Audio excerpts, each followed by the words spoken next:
I do not need to question why the white majority chose the white majority. That has been pretty consistent throughout human history. Over 90% of Black women said danger, and you didn't listen. Even now, you're still not concerned about it. You're trying to convince us that because you're in the majority, you're correct, as if the majority did not do slavery.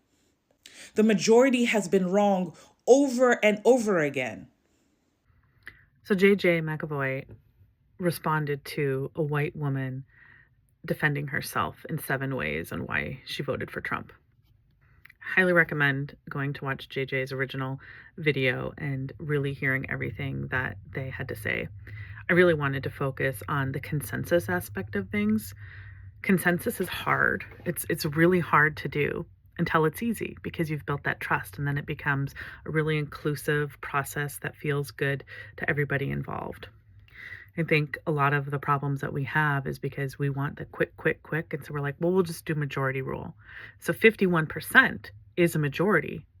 But then if there's a hotly contested thing, race, candidates, whatever, and the two positions are diametrically opposed, how can we say that 51% really represents the whole? Because it doesn't. It just doesn't.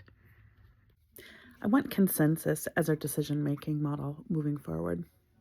We don't leave enough room in discourse for dissent. There's a lot of reasons for that.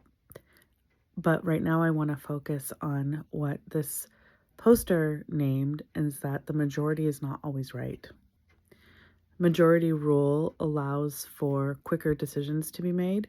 Consensus requires talking things out, working through problems, and having high trust environments.